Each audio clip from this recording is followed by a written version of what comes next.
Today we want to begin talking about multi-view drawings. As you're watching this video, you'll need your Unit 10 multi-view drawing packet that was given to you in class. If you don't have a copy of that packet, please download it from Schoology and print it off. You will need it to complete the activities for today. This is the first video that we're going to focus on identifying the front view of a multi-view drawing. Before we get into that, we want to cover a couple things. I've highlighted those in yellow as you see below. The big ticket item here is to understand how to visualize how the drawing will look. You have to clear your mind, look at the object, see the object, and understand how to find each respective view. As we've talked about before, we need to identify the front, the top, and the side. Again though, please remember this video is about identifying the front view. Other videos will cover identifying the top and then respectively covering the side view. Need to find a good mental image, holding that object in your mind, looking for the front view. Also, as we've discussed before, highlighted here in yellow towards the bottom, drawings with two or more views are called multi-view drawings. As you saw in the previous PowerPoints on multi-view or the multi-view review PowerPoint, some geometric shapes only need two views. In our case though, most of our drawings will have all three views shown. And again, we only need to show the front, the top, and the right side.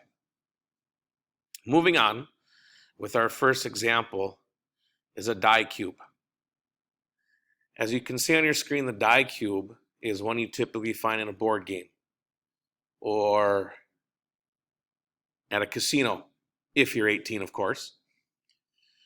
The die cube here is representing the unfolding of the box, as we've discussed previously. The authors of this packet have determined that side 3 is the front view, and we can now see that in the middle of your screen. The authors have then concluded that side 1 is going to be the right side view, and side 2 is going to be the top view. We can also see that side 5 is the bottom view, side 6 is the left, side 4 is the back view.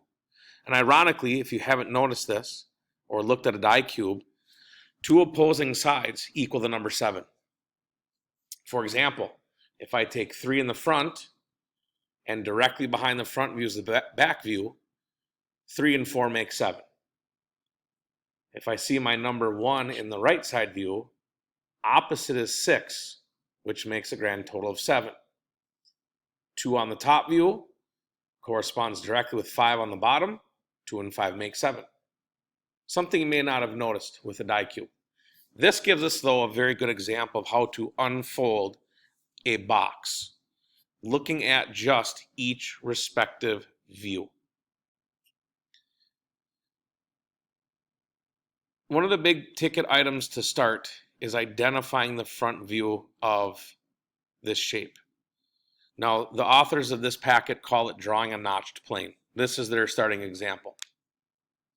Yet, if you remember, just a couple days ago, you just completed centering the drawing. Centering the drawing number 1 is identical in this format to the example shown here. If you look below in the 5 steps of how to draw the notched plane, these steps are very, very similar to how I had demonstrated to you of how to use construction lines in figure 1 to locate the horizontal and vertical edges, measuring over, measuring up, and building in step 3 and blocking out your basic rectangle, and then adding in details in steps 4 and 5. So we've done identifying and drawing out front views for the most part. Yet it's the training of the mind is what we really need to focus on. Listed below this section are other examples of identifying the front view, and drawing it out. So 1A shows the actual shape, so does 2, 3, and 4A. If you look at the column of B, all 4 shapes are rectangles. So again, they're showing you how to block out a rectangle. We do the same. In column C and columns D, we add in all the details. So whether we're using construction lines to begin to block out where an angled notch will start and stop, or where a recessed channel has been cut out, locating the center of a radius, half a circle, we still do those same techniques. And then, as you can see in column E, as in Edward, we have now gone back through and darkened in solid object lines. In fact, if you haven't noticed, in 3, this is identical to centering the drawing number 5. So again, we have seen some of these same shapes before. We've done the same drawing techniques, the same measuring techniques, the same layout techniques. Now we have to be able to pick those front views and begin to draw them out. We want to start to talk now about visualizing. Again, as we've mentioned before, and the previous PowerPoints have shown, we need to have a clear picture so we can only see the front view. So again, if we look at front view example here, number 1, this again is identical to what we did in centering the drawing number 1. I only see this notched shape. I don't see anything else. I don't see the top, the side, the back, the bottom, or the left. I only see just the front view. Looking at example number 2, I only see 2 rectangles. Rectangle number 1 and rectangle number 2. Number 2 and number 3, though, will get confusing for students because we have rectangles that are stacked together. Yet some students might get confused of saying there's 1, 2, 3, and 4. Well, there's not. There's only 2. We're trying to eliminate seeing extra views. If at any time you have questions or concerns, please reach out to me so I can help you. So again, we really have to train ourselves to look at the front views. The next section here shows how to just realistically look at the views. Most of our views are going to be off of this left of center, so we say that this is the center of our rectangle in a 3-dimensional format. Not a 2-dimension, but a 3-dimension. It appears that all of the front views are over on this left-hand side of this vertical center mark. We can see it in statement number 2 with a C shape. 3 is identical to centering the drawing number 4. Number 4 is that same centering the drawing number 5. And then we can see 5, 6, 7, 8, 9, 10, 11, and 12, and then 13 to 16 on the bottom. So these are good examples of taking that 3D image and only locating the front view. So when we begin to draw these out, as we've discussed before, we have to now go through and build a basic shape. So as they have you to draw in the front view, you're going to study the shape. In step 2, we block this out, just like centering the drawing again, in that rectangular shape. And if you look below in column B's, it is still a rectangle. In step 3, measure. Step 4, measure again if needed and start to draw in the details with construction lines. Step 5, darken those solid object lines. And as you can see below, step 2 corresponds with the B's, blocking out a rectangle.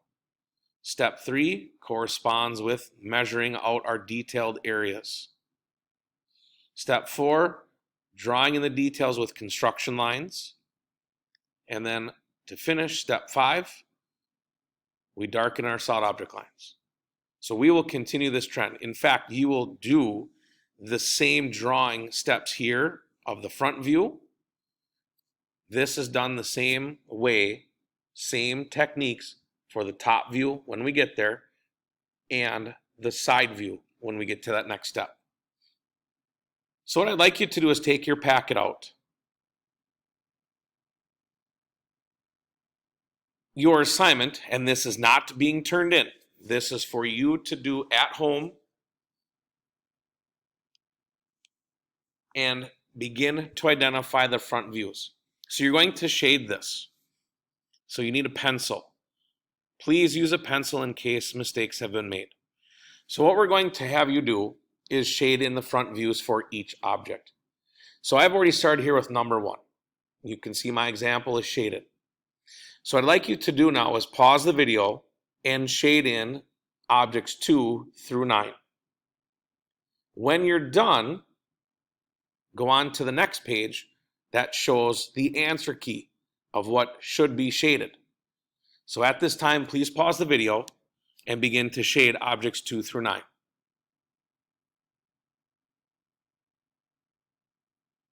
Now that you've shaded objects 2 through 9, we're now going to show you the answer key.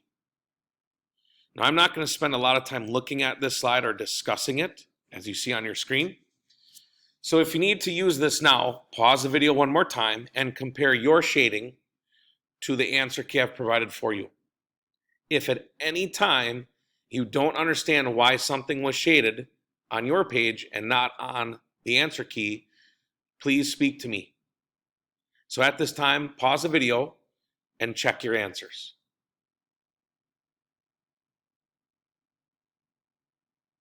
To start to wrap up, we now have to look at near and far. Near and far is what throws students for a loop. Determining what is closest to us, the near, or what is closest of that front view object versus what's pushed back to the far.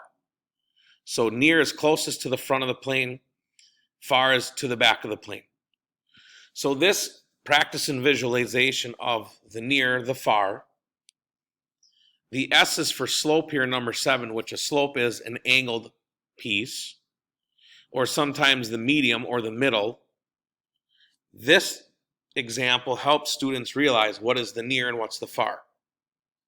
Again, a visual reference to help you determine why something looks like they're in separate planes. In example 3 here, yet once we draw it out or sketch it or shade it, they're just 2 rectangles stacked up. Other examples here of showing the near, far, the slope. Again, anytime you have a question, please let me know. To wrap up, we're going to give you some near and far and slope shading to do. There are 6 objects, as you see on your screen. I'm going to have you pause the video, and you're going to shade in the front view for these 6 objects. 1, 2, 3, 4. And here's 5, 6 on the bottom. Again, use the near, the slope, or the far, if needed, to help you identify and shade in the front view for these 6 objects. So at this time, I'm going to have you pause the video, shade in these objects. When you're done, the answer key is on the next page.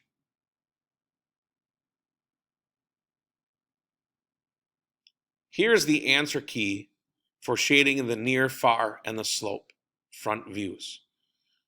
Now, at any time you want to check these, please pause the video and check your answers. Again, if it doesn't make sense or you're not sure, please ask for assistance. So here's 1 to 4, and then 5 to 6. So this is going to wrap up our front view visualization. If at any time you have questions or still start to struggle finding the front view, please bring me this packet and I can help you better understand how to identify the front view. Thanks for watching.